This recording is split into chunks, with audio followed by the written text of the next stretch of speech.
ओम अज्ञानतिमिरन्दस्य ज्ञानाञ्जनशलाकाय चक्षुरुन्मिलितं येन तस्मै श्रीगुरवे नमः. Continuing to read Srila Prabhupada Lilamrita, September 3rd, 1939. Lord Linthiclow, Viceroy of India, announced that India was at war with Germany. Thus, England swept India into the war without consulting any Indians. Although independence-minded India certainly resented such a show of foreign control, there were mixed feelings about the war. India wanted independence, yet they sympathized with the Allied cause against fascism in the West and feared an invasion by Imperial Japan in the East. Since you dislike the British so violently, one author asked a typical New Delhi student of the day, would you want Japan to invade and conquer India? Student, no. But we Indians pray that God may give the British enough strength to stand up under the blows they deserve. Although at the outbreak of the war, India had only 175,000 men in her armed forces, the British managed to increase the number of Indian soldiers to 2 million. There was no draft, but the British sent recruiting agents all over India, especially in the Punjab, where military service seemed an attractive offer to the local poor. The Punjabis proved good fighters, whereas Bengalis enlisted as officers, doctors, contractors, and clerks. Indian soldiers were dispatched to battlefields in Egypt, Iraq, Syria, Persia, Malaya, Burma, and Assam. While the British were attempting to mobilize Indians for the war, the Indian nationalist movement, which had continued off and on for more than 20 years, became very active. Members of the Congress Party refused to cooperate with the war effort and demanded guaranteed independence for India. Some thought that since England had her hands full with Germany, the time was ripe to revolt and gain independence by force. Gandhi's position had been one of unconditional pacifism, and he opposed the idea of Indians taking up arms even to defend India. But by 1942, he had become more inimical and had reduced his policy towards the British to a simple, unequivocal quit India. Thousands of Indians responded by chanting slogans in the street and even by tearing up the railway lines. Abhay's militant former schoolmate Subhash Chandra Bose fought against the British in his own way. He had approached Hitler in Germany and gotten him to agree that when the Germans captured Indian soldiers, Germany would return them to Bose, who would maintain them in his nationalist army. With his army, Bose planned to return to India and drive the British from Indian soil. But dissatisfied with his progress in Germany, Bose made a similar agreement with Tojo in Japan, and soon thousands of Gurkhas and Sikhs, the best fighters in the Indian army, had defected from the British army to join Bose's freedom fighters in Singapore. Bose began to prepare his army to invade India from the north. Then in 1943, the British found that the Japanese, who had already taken Burma, were at the doors of India, approaching Bengal. By the tactic known as the denial policy, the British sank many Indian boats carrying food and destroyed large rice crops, fearing that they would fall into the hands of the enemy. They left local Indians starving and without the boats they needed for trade. The famine that ensued was the worst that had hit Bengal in 150 years. The government removed all control of food costs, and thus, who could not afford to buy at the skyrocketing prices died in the streets of Calcutta. Srila Prabhupada, I've got experience. The government created artificial famine. The war was going on, so Mr. Churchill's policy was to keep the people in scarcity so they will volunteer to become soldiers. So this policy was executed. Big men, they collected the rice. Rice was selling at 6 rupees per pound. All of a sudden, it came to 50 rupees per pound. I was in the grocer shop purchasing, and all of a sudden the grocer said, "No, no, I am not going to sell anymore." At that moment, the price was 6 rupees per mound. So suddenly he was going to sell, not going to sell. A few hours later, I went back to purchase, and the rice had gone up to 50 rupees per mound.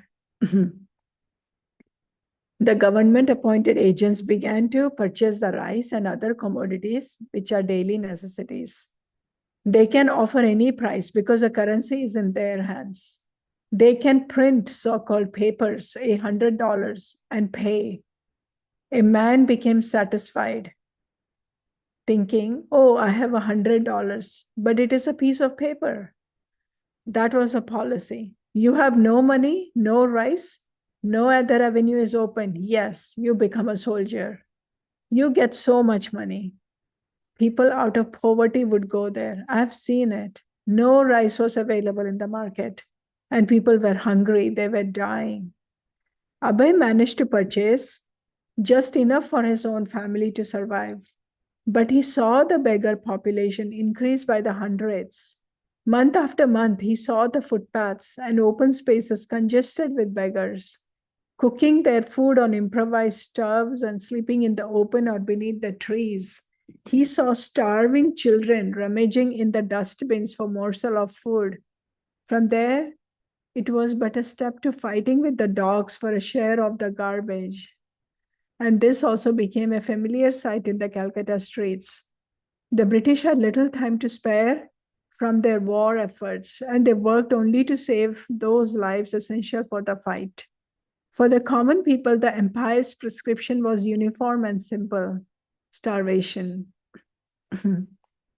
Srila Prabhupada, one American gentleman, was present at that time. He remarked, "People are starving in this way. In our country, there would have been revolution." Yes, but the people of India are so trained that in spite of artificial famine, they did not commit theft, stealing others' property. People were dying, still they thought, all right, God has given. That was a basic principle of Vedic civilization. Huh. Abhay knew that under the laws of nature, there was no scarcity. By God's arrangement, the earth could produce enough food. The trouble was man's greed. There is no scarcity in the world. Srila Bhaktisiddhanta Saraswati had said, the only scarcity is of Krishna consciousness. And this was how Abhay saw the 1943 famine. Now, more than ever, this spiritual vision was relevant. Krishna consciousness was the prime necessity. How else could man be checked from his evil propensities to become greedy, hoard, make war, and thus create misery for millions? He had seen the heinous activities of the British in India, the cutting off the thumbs of the weavers so that Indian-made cotton goods could not compete with the foreign-made cloth, the shooting down of unarmed, innocent citizens. They're creating artificial famine. They're propagating the myth that Indian civilization was primitive.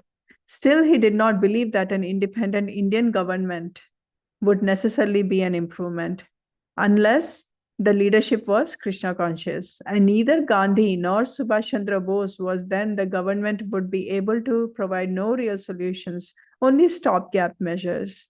Without obedience to the laws of God as expressed by the scriptures and sages, government would only increase human suffering. Then Calcutta was bombed day after day. The bombing was concentrated in specific areas such as the Kitapur Port Facility and Sham Bazar in North Calcutta, very near Abhay's home at Sita Kanta Banerjee Lane. American planes had been leaving from airfields near Calcutta for targets in China and Japan, so the air raids on Calcutta seemed an inevitable retaliation. It was the Japanese striking back. Or was it?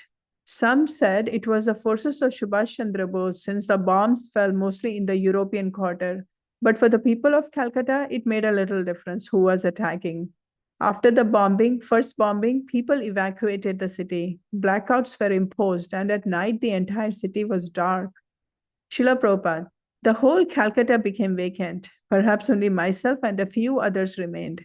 I sent my sons to Navadvip. Of course, my daughter was married.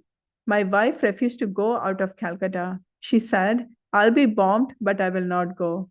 So I had to remain in Calcutta. I have seen bombing in Calcutta all night. I was just eating when there was a siren.